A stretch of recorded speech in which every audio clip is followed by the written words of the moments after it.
Hello, my name is Andy and I am the Village Idiot. I'm armed with a car and a GoPro and an unhealthy amount of time on my hands. I'm using that time to attempt to visit every civil parish in England. You're watching the Rushcliffe series. This is the southernmost district in Nottinghamshire and it contains 59 civil parishes of England. And there's some corkers down here. Let's dive in and check one out. Welcome back to Rushcliffe again, everybody. Now this place has got a handy little car park which is free for the public, although you're not supposed to park here for long continuous periods. It's just basically for short-term parking. You don't see many villages with ones like this, do you? With a place where you can just leave the car while you walk around and explore it all. But you will find one of them right here in East Bridgford.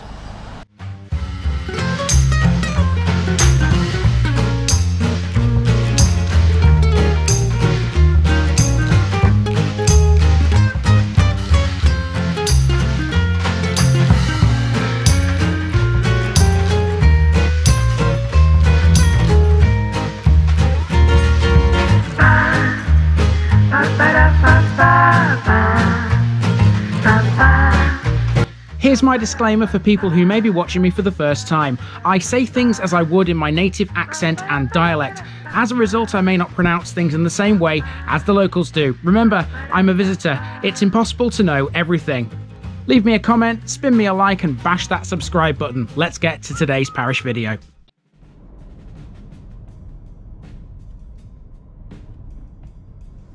East Bridgford, Eastern Bridge Ford. Quite possibly a village with the most obvious name derivation ever, this week we're in East Bridgford, a settlement with a watery past, present and future. The River Trent flows past this rather large Nottinghamshire village, which sits on the Rushcliffe side of Gunthorpe Bridge. East Bridgford was the location of the Gunthorpe Toll Bridge, part of which still stands alongside the Trent. As for the village itself, that's set out around a central playing field known as Butts Close, which used to be a medieval archery practice ground. There were 4 manor houses around it, and basically it's grown from there. East Bridgford was owned in Anglo-Saxon times by Odincar, and after the Norman conquest, our good friend and channel favourite Roger de Busley acquired the manor. Later, part was sold to William Danecourt, who bequeathed it to a college of Oxford University. Even though there's no ties to Oxford these days, that history is still evident in East Bridgford, if you know where to look. This walk will take in 3 pubs, only one of which is still going, a church, 2 windmills, a village hall, and lots of housing. It's most certainly a commuter settlement these days, and the proximity of the A46 and the A6097 do nothing to detract from its attractiveness. Let's get going, again people.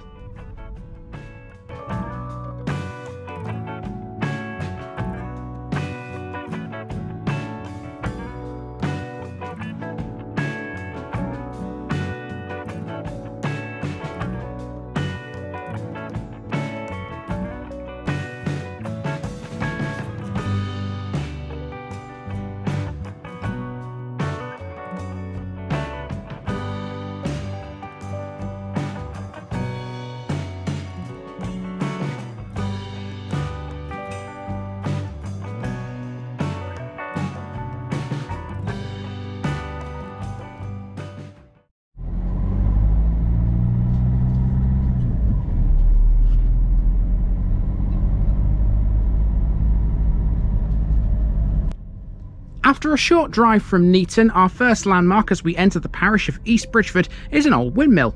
East Bridgford had 2 of them, one stood at the northern end of the village, the other at the south.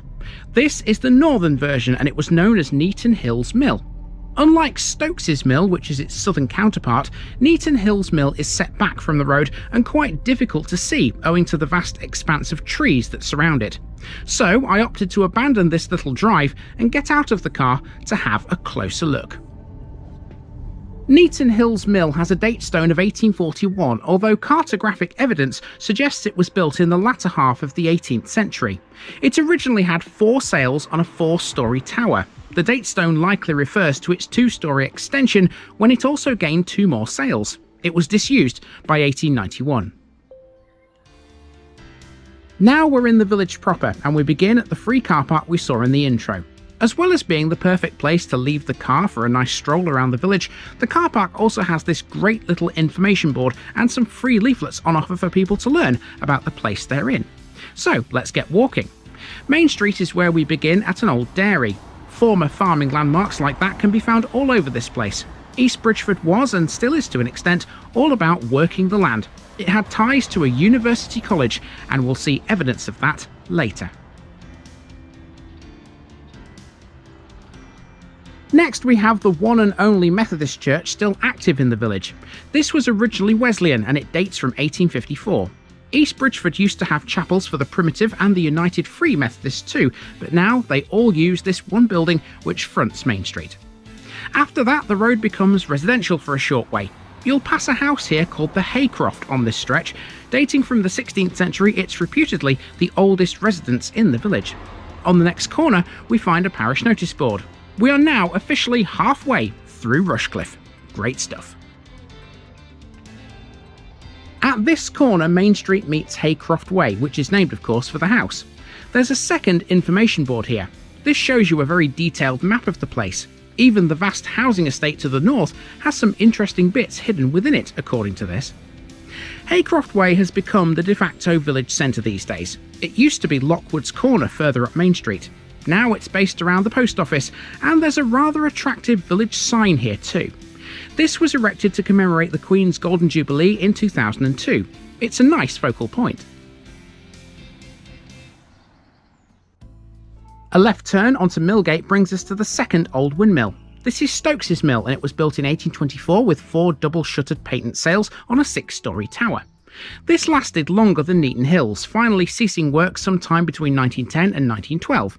The sails were struck by lightning in 1928, and the cap, machinery and second-floor gallery were removed in 1940. The tower is 58 feet tall. Both old windmills are now private dwellings. Now, East Bridgford has plenty of public rights of way. Even though Millgate is a dead end, we can access one of them here, and it'll take us to the church. East Bridgford's church is dedicated to St. Peter. It has Norman origins, but it's believed that the building stands on the foundations of a former Saxon church. Backing that theory up, part of a Saxon cross is built into a modern buttress. St. Peter's has had many a restoration over the centuries and is considered to be in a good condition overall today. Around the back of the church is Bridgford Hill. It's an upmarket B&B and events venue which has some great views over the Trent. It was built in 1792 for the church's curate, whose descendants occupied the building until the early 20th century. The next corner is a crossroads, but since 2019, traffic has eased here because Trent Lane was closed off to vehicles. A right turn back onto Main Street takes us past the former Mason's Arms pub. It was a real spit and sawdust type of place owned by the Dakin family. Mr. Dakin was known as Paraffin Jack. Just up the road is the Royal Oak, which is still going as a pub. Just like its namesake in Carcolston, this is named after the tree in which Charles II hid after the Battle of Worcester in 1651. Both this and the Mason's Arms once had skittle alleys and backyards to sit in. East Bridgford is served by 4 buses. The main one is the number 354, which links Newark to Bingham. Nearby we have an old phone box, and both it and the bus stop are within shouting distance of the former Mason's Pea factory. In 1959 it was there where the earliest ever video recorder was invented. Up a path to the left we now go to the Scout HQ before turning left again and passing the back entrance to the only current school. St. Peter's C of E Academy was built in 1854 and was the second national school to the village's name. Its 19th century children worked the local fields. So you can't see a great deal of the school from that path because there's plenty of high hedges, but if you walk to the end of it and take a left turn, or look left should I say, there you go, you see the main building right there. Gorgeous building, isn't it? Loads of those here in East Bridgford, and there's plenty more to come yet. We're now going to take a right turn at the end of the path and continue walking and see what else we can see. This next section takes us up Neaton Road. Most of the interesting stuff here is out of view, obscured by either trees or high walls. I'm talking about things like the Old Hall, a late 16th century house rebuilt in 1690 and the home of the Hacker family until the turn of the 20th century. One of the Hacker family members, Colonel F. Hacker of Stathern, was a signatory on Charles I's death warrant. Further up the road are some end-on cottages, a relic of the medieval strip farming system which would have been used here. Neaton Road used to be called Cottagers Street. This next building is the Old Reindeer Inn, which was built in the 18th century. It closed in 2015. It took its name from the reins used to control deer as they pulled a sledge, but what the connection is or was to East Bridgford is unknown. Behind the old pub is a small, brand new housing estate. Further up Neaton Road, the grander and more exclusive property becomes. Up here is a house known as the Manor, built in 1740. In 1921, it was lived in by Swain, the Sheriff of Nottingham, and later became a home for the elderly. It's time for a montage now as we cut our way across a housing estate.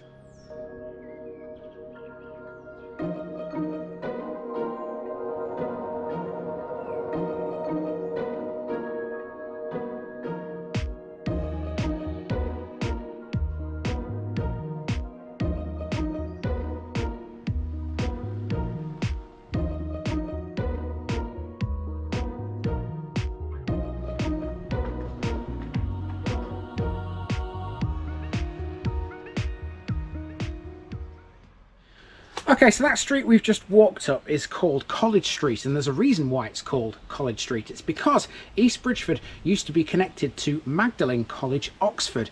There were 5 farmhouses here in the village which were tied to the college, but they're no longer used as farms. They've now been converted into private residences. And College Street used to be called Farmer Street a long time ago. There you go, bit of a fun fact for you there. We now find ourselves on a footpath which links College Street to another big residential area. So we're going to plough our way through that and we're going to head towards the playing field. To explain the connection between East Bridgford and Magdalen College, we first have to understand the place's manorial history. After the Norman conquest, Roger de Busley was given the manor by William the Conqueror. Later, part of it was passed to William d'Eyncourt, who bequeathed it to Magdalen College. The rest remained with the Scrope family until 1838, when the college bought it. The Oxford-based institution owned the entire estate until 1924, when it was sold off. College Street and Magdalen Drive are the 2 biggest remaining clues here today to the two's association.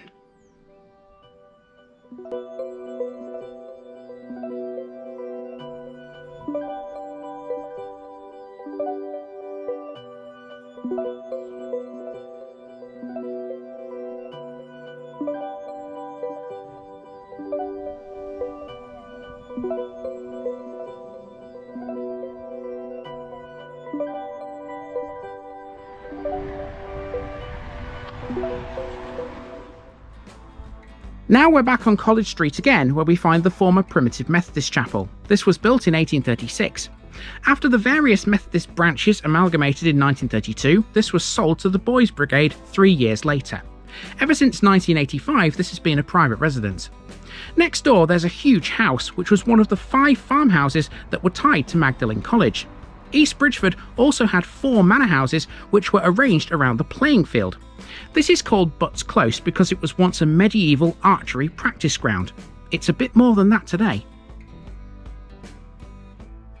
Here we have the tennis club, which has 3 hard courts, but began life in 1923 with 2 grass courts laid out on land leased from the church near Stokes's Mill.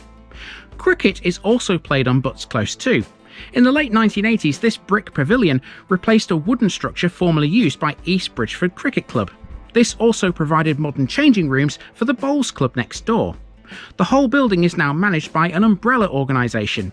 Named East Bridgford Sports Club, or EBSC for short, it oversees all of East Bridgford's facilities for bowls, cricket, tennis and football. It might just be my upbringing in a village very similar to this when I was a kid. But you can just imagine it, can't you, being sat outside the pavilion on a warm summer's day, beer in hand, and hearing the sound of leather cracking on willow.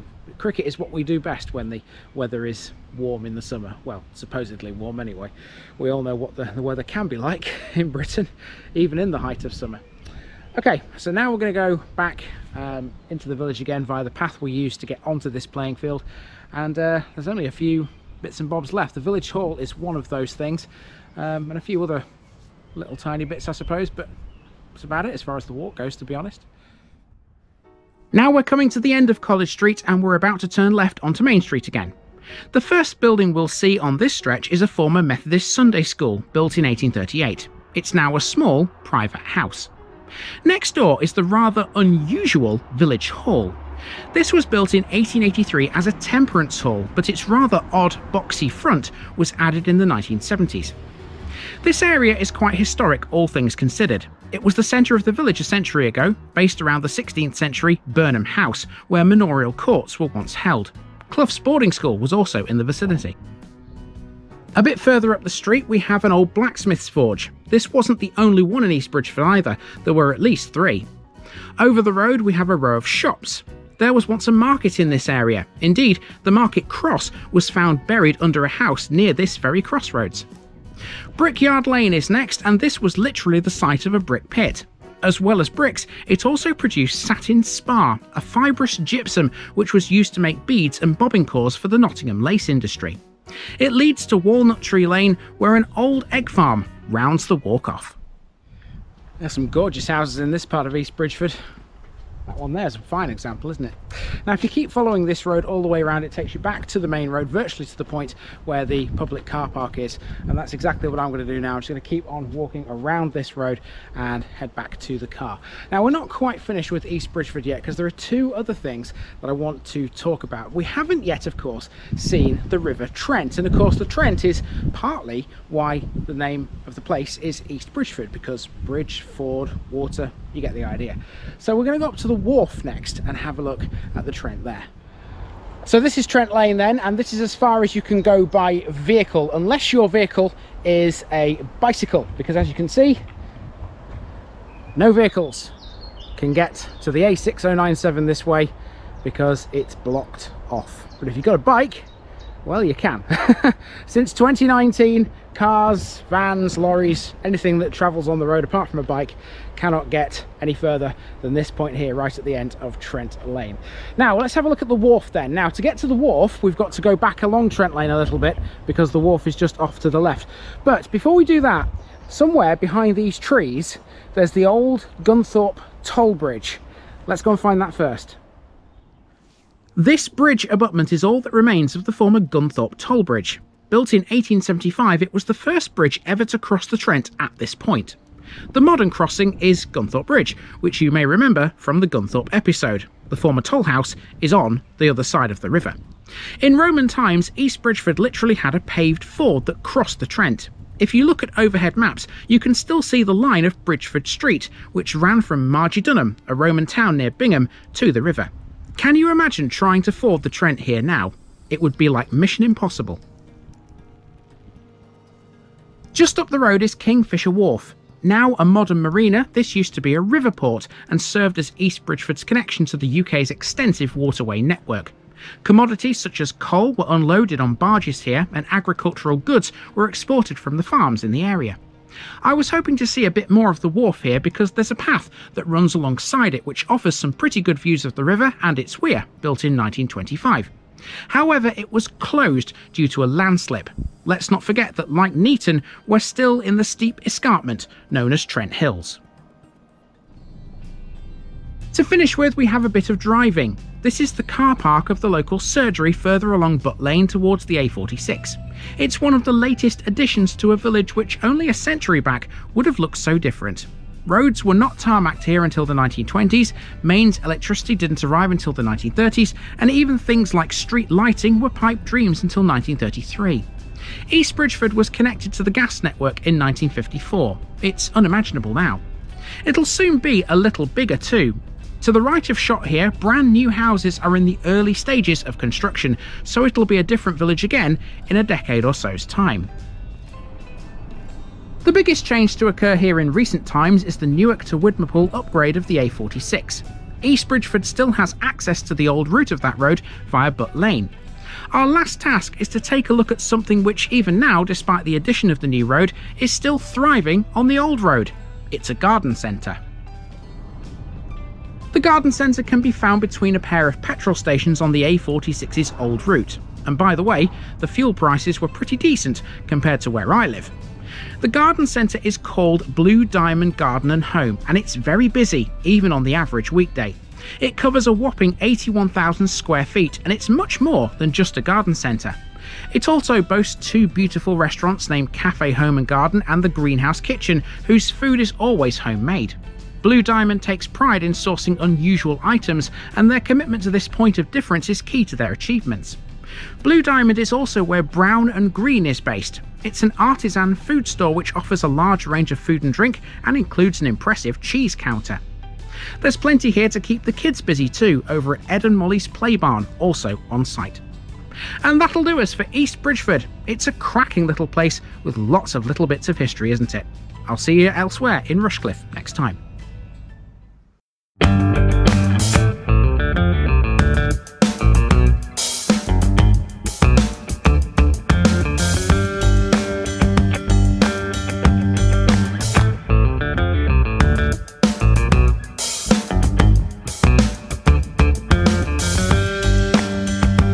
Thanks for watching this video, folks. Don't forget to like this episode if you haven't already. It really makes a difference with YouTube. If you're new here, subscribe to the channel for more videos like this, and give us a share too if you've got friends who'd like it. You can find all the links to my social media accounts below, as well as my Buy Me a Coffee page where you can donate to the channel. Also, if you've enjoyed this episode, have a look at some more videos in this series. Until next time, I've been Andy, also known as the Village Idiot, and I'm out.